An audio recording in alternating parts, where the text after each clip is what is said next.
o draga, o slatka slobodo. Sva sreća, umjesto treme me puko ponos. I tako da shvatila sam da će sve biti u redu, vrlo brzo, da. Vidjela sam jedna odlična majica, možemo li vidjeti što se nalazi? Naravno. I tko je to osmislio, što piše? To je bio moj poklon cijeloj ekipi za premijeru prošle godine. Ovo je još bolje što piše iza. Ja se jako veselim. Ja sam sinoć prošetala pored naše lučice, koja je nama scena za Ekvinocio, i odmah su me krenuli leptiri i jedva čekamo. I stvarno svi jedva čekaju. Sva srebra, sva zlata, svi ljudski životi ne mogu biti plata tvoj čistoj ljepoti.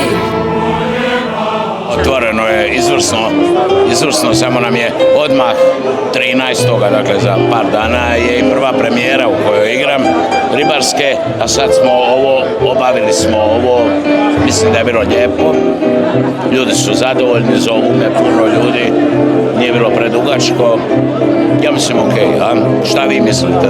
Vidimo se na ribarskim svađama. Vidimo se svakako na ribarskim u srijedu, već u utorak smo krcati i tako.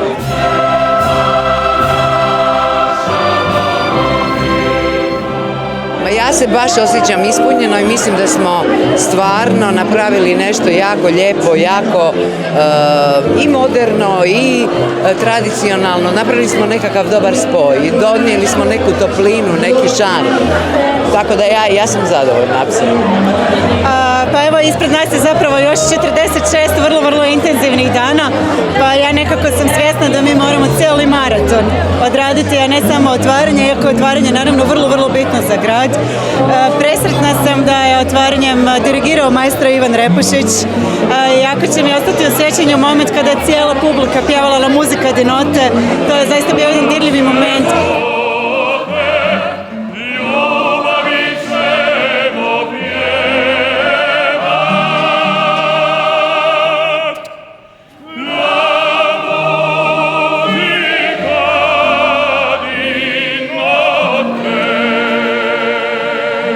Fantastičan i nestvaran. Ujedno nevjerojatan i osjećaj bio biti s druge strane i moram priznati da sam jako ponosna na Dubrovačke ljetne igre i na grad Dubrovnik i na činjenicu da zajednički možemo napraviti fantastičan i realizirati fantastične 76. igre. Vjerujem da je program koji imamo izuzetno zanimljiv, bogat, da su to vrhunska ostvarenja glazbenika i umjetnika i samo takve Dubrovačke ljetne igre i zaslužuju. Priznam da smo baš uživali, nekako smo radili u jednoj posebnoj atmosferi, nekako je sve ove godine bilo u pripremi uzbudljivo. Krešo je bio moj mentor, profesor, surađivali smo puno i iskreno bio sam malo onako i zabrinut kako će to funkcionirati, međutim mislim da smo napravili jedno lijepo spektakularno otvaranje. S nama je tu i Mateja Bilosnić, koreografkinja, Doris Kristić, kostimi, jedan stvarno divan autorski tim, prekrasni glumci i ovo su neke večeri koje vas onako napune da možete dalje nekako inspirirano stvarati. Našega jazika, ki svateš. Kad smo dizali zastavu, rasplakala sam se, nema ti para da se opiše kad je čovjek u Dubrovniku. Ja toliko volim ovaj grad, ja sam Splićanka, ali to je jedan poseban osjećaj, biti na otvorenju, biti dio festivala. Svi moji dragi prijatelji, osjećam se kao doma.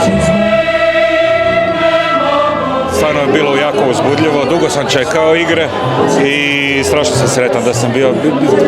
Užasno emotivno to i nastupat na otvaranju i taj barjak i sad se veseli premijeri Galeba u 8. mjesecu. Lijepo mi je.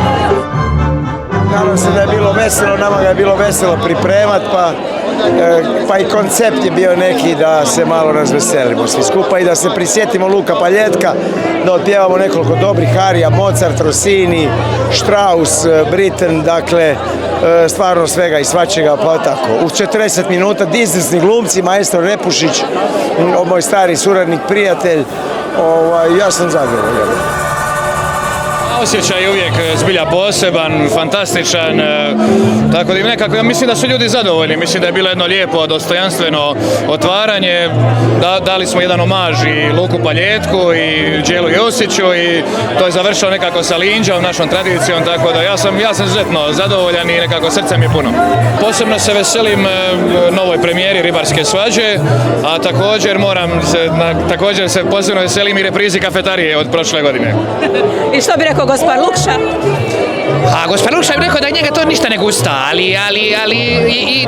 ali gusta ga jedino što je predstava rasprodana, eto, tako da slugava se dođite.